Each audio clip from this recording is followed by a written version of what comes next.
各位听众、各位观众，大家好，欢迎来到我的频道派 TV。今天是纽约时间5月24号，星期日。今天呢，市场呢是关门的。总体的这个气候呢，在纽约还是比较晴朗，温度也还可以。那么根据这个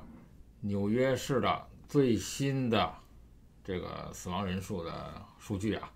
是20255人确诊人数是202001人，死亡率是继续降低，降到了10.03%。全纽约州的死亡人数是28148人，确诊人数是365139人，死亡率是7.7%。全美国已经接近了10万人了，具体的数字是97337人。确诊人数是1656541人，死亡率是5.87%。那么现在呢，整个的这个市场的情况确实是有很乐观，但是呢，有一些很奇怪的现象。由于呢，我们知道中美之间出现了这种新的紧张的关系。这关系怎么紧张呢？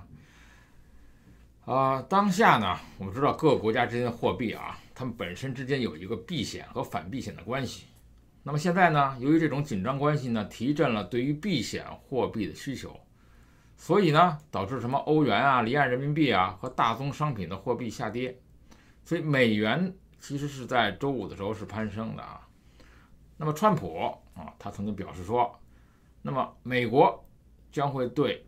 中国对香港的新的安全法要做出非常强烈的反应之后，这个美元呢继续向上涨。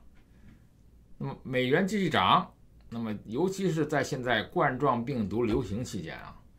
那么中美关系是越发恶化。那么美国加大了对中国的批评，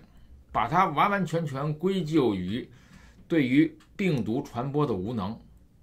这个病毒，美国坚持确认是在中国中部的城市武汉。那么现在呢，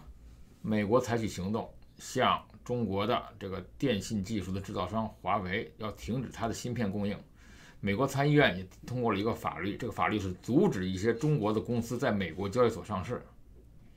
那么现在货币正好反映出了这个风险规避的情况。那无论如何，这依然解释了美元为什么走高的原因。当然了，美元具体走高有很多其他的因素，包括美元的发币的这个速度还有这个抵押还有这个稳定性都是很好的。那么未来很可能美元还会继续走高。那么中美之间的这种紧张关系目前看来不光会继续，很可能会恶化。当然了，这个中美之间还继续达成这个贸易协定还是很多人抱着乐观态度的。但基本上呢，川普已经不 care 了，已经不在乎了。因为美元它本身其实就是一句话，对人民币的高低取决于川普的心情。虽然我们可以编织出很多其他的因素，但是最主要的因素就一样，中国是有心把人民币继续的贬下去的。因为贬值的好处自然是包括增加出口，换取更多的外汇。但是美国以前凡是中国有这种贬值的动作，就一定会叫起来。那么川普第一个就蹦起来说中国是货币操纵国。但是最近你听到这种名词了吗？为什么美国不再说中国是货币操纵国了呢？那么中国每跌一点，就回过头看看川普的脸色。川普有没有说你是操纵国？他没有说。为什么不说了呢？因为川普确实已经不当回事了。原来是以为可以增加出口，增加贸易，但是现在由于新冠病毒的美国损失已经10倍甚至是20倍不止，所以这个协议执行不执行已经真的是不重要了。那么当然这个石油这个价格呢目前为止在这一个比较稳定的状态啊，30多块左右。因为全世界都在怀疑中国的消费石油的能力能不能坚持。那么油价有可能下跌，也可能上涨，但是在某个固定的区间内啊，大家要静下心来看，中国啊调整了今年不设任何GDP 的这个目标的情况。那么现在呢，中国也是不知道到底它今年的这个增长会达到多少。所以大家都属于一种不定的状态，一种不稳定的状态。所以唯一一个稳定的状态就是要去看川普的脸色。川普一叫唤，那么人民币就由跌变涨；川普不叫唤，那么随你去。因为毕竟人民币中国可以无限制的供应，如果想让它跌下来是非常容易的，但是想让人民币涨上去就比较麻烦了。那么白宫的新闻秘书这个新秘书叫做凯雷·麦克尼，他实际上是川普的粉丝。他在礼拜5的时候呢，宣布了这个消息。什么消息呢？叫做川普总统又第2次把他的这个季度工资捐赠给了 HHS。那么他从2019年的第4季度开始，川普的工资一直捐给这个 HHS。那么根据《纽约时报》的报道说这个麦克尼在新闻发布会上向大家出示这个总统的支票的时候呢，他一不小心那支票上他把那个 Capital One 银行的账户和这个 routing number 这个路由号亮出来了。那么我们知道川普虽然是大富翁，他呢自从上任以后呢，捐出了每一个季度的10万美金。他在白宫的头3年里，他把这些钱捐给了什么人呢？捐给了多个政府机构。他把自己的薪水1分钱不要纯粹的活雷锋，捐给了国土安全部，捐给了运输部，捐给了退伍军人事务部，捐给了抗击鸦片类药物危机的政府机构。所以在这个川普的这个生活中作为美国总统已经是莫大的荣誉了，钱对他来说真的是不重要。那么截止周5，我们知道美国的死于新冠肺炎的这个人数慢慢的接近10万人了。那么这种情况下，川普呢，他其实成立了一个叫做曲速行动，叫做 Operation Warp Speed 这种属于这种行动干什么用呢？是用来开发新型冠状病毒的疫苗。那么突然爆出一个大新闻，这个 Joe Biden川普的民主党对手居然号称说，在1960年代的时候，在俄亥俄州立大学，他访问这个大学的时候呢，说他跟随着妇女进入所有女生宿舍而被逮捕。那么这是一个耸人听闻的消息，特别是在当下的情况。我们知道拜登刚刚赢了这个夏威夷的这个初选拜登承认他是因为跟随妇女而被捕，这是很奇怪的事情在这个2008年的片段显示这拜登说的他自己就可以说，但是川普的粉丝一下子去查到底有没有这个事情。那么其实呢，所有的消息来源都是来自于拜登本人。虽然他们是跑去学校去查到底有没有拜登是不是又跟着妇女进女生宿舍了。那么这个帖子指出说，从08年开始出现的录像呢，是显示的是前副总统拜登，他承认他是在跟随妇女进入全女性宿舍后被捕的，而且是在俄亥俄州被捕。这是一个令人震惊的消息，但它的来源可靠吗？那么到底谁说的这个消息呢？居然查出来了是拜登本人。拜登他实际上描述了他在2008年的时候，他10月15号在 Barack Obama 的竞选搭档，作为他的搭档，在距俄亥俄州大学校园不远的叫做雅典县集市。当时在竞选活动中，拜登他分享他的故事，当时是说是他的轶事。奇怪的是川普的粉丝拼命的去找，正愁没这个料呢，满世界找，到底找不到这个拜登被逮捕的这个录像呢？那么其实呢，找来找去全是来自于拜登自己说的，而且这个找了半天呢，没有任何可靠的证据，这就让这个《纽约时报》头疼了。你说他怎么找呢？又去调查了这个 CBS 这个新闻竞选活动有没有这个记录，跑去那个俄亥俄大学查查当时有没有被捕的记录。那查来查去呢，其实呢，就是有一个人啊，叫做卡索罗，他讲述了说拜登在几十年前参加的这个大拉瓦尔大学的这个比赛的时候，他当时也笑着告诉他这些校园的经历，并说。当时拜登自己说啊，他犯了一个小错误。他说，拜登当时啊，眨着眼睛跟他笑着说：“我走进去，我遇到了一群可爱的俄亥俄州大学的学生。”他说：“哦，我不知道这件事，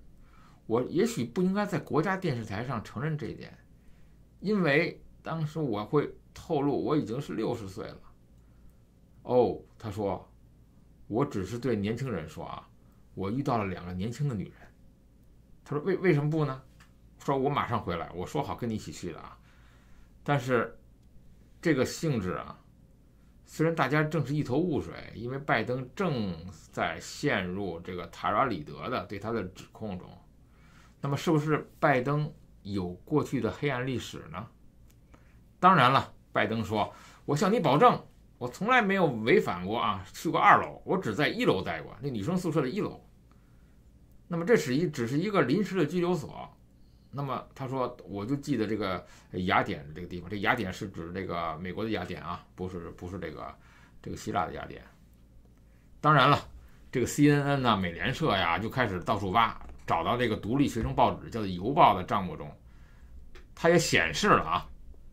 这个拜登走进宿舍并被捕的关键部分。那么这时候呢，大家简直是笑开怀了，尤其是川普的粉丝，他们终于又找到了新的料来佐证拜登啊，这个对于女性啊，这个 Me Too 是有历史的啊，并且不够尊重啊。这个谈上是一个意识啊，实际上是个丑闻啊。这个对于川普来讲，川普的人啊，天天的在找他的丑闻。拜登刚刚几天前又是失言，他跟这个黑人的这个主持人啊，跟他讲说，这个要投他的票啊，不投他的票呢就不是黑人，那变成了又种族歧视的状况，导致拜登又去道歉。拜登呢，根据查出的资料说啊，他自己解释说，当时他去这个女生宿舍的时候呢，他说他以为他走进的是候诊室。他还补充说，他很快就被雅典的警察护送出去。那么这时候呢，那么拜登当时大学的团队在1963年10月29号那天击败了俄亥俄州。当时这个所谓的情况啊，要进行调查细节，但是很多人唯一对他有兴趣的，实际上就是川普的粉丝和川普的支持者。因为第一，没有人报案；第二呢，你没有任何的这个苦主啊来进行指控。所以只能说让拜登的反对者找到一个缘由啊，要跟他说，你是对妇女表面上尊重，实际上你从根子里，你从几十年前就表现出对女性的不良行为。那么当然，这个塔拉里德现在正在指控他说，他在1993年的时候，在这个参议院办公室的工作，那个时候就对他进行了一些 Me Too 的行为。当然，经过记者的研究啊，他认为也是以讹传讹，有些情况是错误的，有些情况是正确的，永远是部分虚假，部分真实，最终也是不了了之。那么拜登呢，他当时经过记者调查，拜访了俄亥俄大学的时候，确实走进了女子宿舍，并且确实遇到了一个执法人员。但是呢，他其实并不是尾随着女性走进去的，这就是性质不一样。他就是误走进去了，然后遇到了个执法人员，执法人员把他抓起来了，把他留置在1楼进行了一些训诫，然后他走了，就这么一件事。结果他呢，嘴巴大，就跟当初他去跟人说要跟乌克兰进行勾兑的时候呢，也被川普的粉丝抓到了这个把柄。所以其实你作为总统的候选人啊，在每次揭自己老底的时候，你会被所有的人记下来。你在你人生不知道什么时候，他会蹦出来，反过来伤害到你。这时候我们要谈到一个很有意思的事情。这个川普他这个粉丝很多，那么他现在干什么去呢？在这个长的这个国殇节的周末呢，川普呢跑去打高尔夫球去了。他跑去川普高尔夫球场，他终于第一次自由的在场外进行他最喜欢的这个体育活动。这是一个很有意思的情况啊。那么川普开始锻炼身体了，但是呢，中国这边不安静了。那么今年4月份的时候，我们记得啊，有几种药，还记得吧？一种叫做金花清感颗粒，一种叫莲花清瘟颗粒和胶囊，一种叫做血必净注射液。这3种中成药，号称获得了中国国家药监局的批准，而且号称可以用来治疗新冠肺炎。那么莲花清瘟胶囊啊，它竟然出现在中国驻外大使馆发放给海外留学生的健康包里。这款是在2003年 SARS 期间就研制出来的中药，居然受到了中国工程院的院士叫做钟南山和李兰娟等著名医学专家的力推。钟南山5月4号在和海外留学生代表连线解答疫情相关的问题时说，他说有充足的证据表明莲花清瘟对于治疗新冠病毒有效。那么然而啊，中医外交虽然我们看上去是乘着政治的东风，但确实不是一帆风顺。首先你触礁的就是西方国家对于药品进口的严格审批程序。那么中国大使馆在海外发放的莲花清瘟胶囊就此引出过一点麻烦，而且理论上钟南山不可以连线和海外的学生说它可以治病。在美国中草药是作为膳食补充剂是可以进口的，但是不能作为药品进口。作为药品进口是需要经过 FDA 的严格审批的。那么我们记得加拿大卫生部发言人曾经在中国留学生在网上晒出这个莲花清瘟的时候发表声明，他说在加拿大也是出售未经授权的保健产品，或者做出虚假或误导性的声明，称可以防止、治疗或者治愈新冠病毒，在加拿大也是违法的。那么2020年5月瑞典广播电台报道说，中国大使馆发给中国留学生的健康包里竟然含有这个中药是在未经授权的情况下发放的，因为中草药未经瑞典官方批准也是不得带入该国。那么与此同时，有的媒体竟然报道说，荷兰海关对这个药进行了实验室检查，发现它的活性成分最高的就是薄荷醇，而马里兰州的这个中医师们觉得中药的这种有效成分根本就无法接受西药的那种检测方式。那么根据马里兰州的这个中医师说他说他们指的是洋人去找这个有效成分的时候在不在这个清瘟胶囊里，那么他们这个办法呢根本找不到。为什么呢？因为中药我们是用的叫做粗提物，就是你熬好的中药经过这个干燥以后呢，就变成了像速溶咖啡似的这种粉末，那里面当然不含西药。那如果它里面有薄荷，然后呢把它浓缩了以后呢，你查到的就是薄荷醇，当然不奇怪。那么是不是证明了这里面没有其他的东西呢？这不一定证明没有其他的东西。但是根据美国大的制药公司工作过的一位不愿透露姓名的华裔研究人员报告说，美国国立卫生研究院 NIH 它专门设有一个专门的部门，叫做把中医药当做一种替代医药来研究。但是中国大使馆的健康包里的中成药并没有经过西方国家医药监管部门的检测和审批。那么这位研究人员呢，当时在这个美国一家生物技术公司从事药品研发。他说，你要真的让西方科学界的人来看你这个东西的话，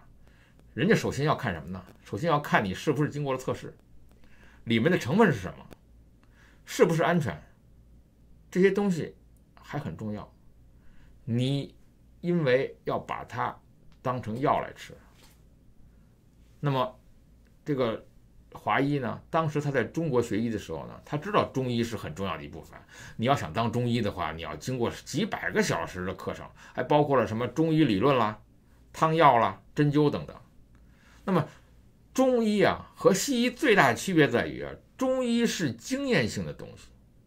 很多东西都没有经过正规的检测。那么如果真正的西方要推出一个西药出来，必须要做的是双盲试验，要做临床试验。那么当时在美国默克公司开发药的这个流程呢，其实呢是有一个非常非常详细的一个程序的。那么根据 FDA 的要求你如果比如说要开发一个新药，那么你说首先要研究出它这个分子结构，那么研究人员呢最初呢要在实验室了解了这个病毒的蛋白质的结构和机制以后，然后他们必须经过大量的筛选，找到对付这个病毒的最佳的分子化合物，这就有很长时间了。然后他们在动物身上进行临床前研究，然后来了解药物的毒性和安全的剂量，然后再决定是不是在人身上进行实验。在临床实验的阶段，研究人员呢，他需要对这个药品进行分阶段的实验。第一阶段，他根本就选不到100个人，到第4阶段的几千个人，然后进入调查性新药申请程序。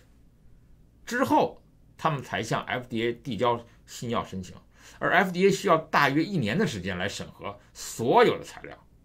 最终决定是不是批准这个药上市。那么就是说，从最开始的概念，从了解病毒的蛋白和病毒的机制，到最后3期临床实验做完上市，一般情况下5到10年很正常。那么对于当前的新冠病情， FDA 呢，当然它会加快某些治疗药品的审批，但是问题是为什么中国的政府为什么急于在国际上来推销疗效并未经过发达国家医药监管部门监测的中药呢？那么当时呢，一些美国外交关系协会的这个研究员，他们认为中医药其实是在近几年在中国火起来的。除了和中国科学家叫做图奥还是2015年因为发现了这个青蒿素获得诺贝尔奖以后，跟它是有很大关系的。其实他们也开拓了一个新的路子，如果你的中药按照这个青蒿素的做法，西方也是会接受的。那么当然了，他们认为领导人尤其是中国领导人，他们有他们自己这个偏好，他们就是要推动这个东西。在某种程度上这几年叫做赞成不赞成中药，就变成了是不是爱国，跟这个联系起来了。再加上后面推动它走向世界的过程，竟然把它当成了中国软实力的标志。包括他们让 WHO 也推动这个东西，那个中药的标准呢，是由国家权力开始介入。那么当然我们知道今年3月初的时候，在世界卫生组织的网站上有关疫情须知在这上面的英文的这个网页上曾经说过传统草药对治疗新冠病毒无效的这个警示，但是后来呢，中文网页上没有。随后呢，世卫组织在英文网页上也删除了这句话。所以现在呢，由于川普政府呢，他们已经停止了向世卫组织来捐献这个经费，并要求这个联合国旗下的国际机构限期整改。而且川普抨击世卫组织是以中国为中心，它是中国的傀儡，所以这出现了大量的政治成分的副作用。所以如果根据现在在美国某生物技术公司进行药品研发的这个研究人员认为，中国政府的高调政治推销在海外并不能起到让人们接受传统中医药的效果，关键还得是让这个中医药经得住现代医药的科学检测，这是骡骡子是马，拉出来溜溜，出来走2步。你真正需要推广的这个东西一定要让人家信服，这边很多的人，特别是西方，都是经过完整的西方科学训练，所以你要想让中国的中医药能够成功向全世界推行，你必须得跟从西方的程序。在西方，我知道啊，推广传统的中药有很多成功的故事。那么其实有一个更明智的做法是，千万不要宣称传统中医对于新冠病毒有任何具体的效果，而是要依靠好的研究，这会增加传统中医的可信度。如果中国政府啊，他真的想在西方推广中药，也就是现代医药的开发道路，那么青蒿素其实就是一个好典范。你只要一切照着青蒿素的这种程序走，最终所有的中药都可以推广了。你不需要强行的推销剂啊、汤啊、丸啊各种各样的这个粉啊、散啊。那么人人都知道青蒿素是治疗疟疾的最有效的药物。那么这实际上涉及到了怎么样聪明的把中医按照西医的这个西药的开发模式和销售模式来做，需要在这方面下功夫。那么正如这个新冠病毒啊，它的来源应该是由科学家而不是由政治家说了算一样，那么传统的中医也应该这么做。那么在推广这个中医药的过程中啊，如果是有政治力量介入，那反而是有起反的效果。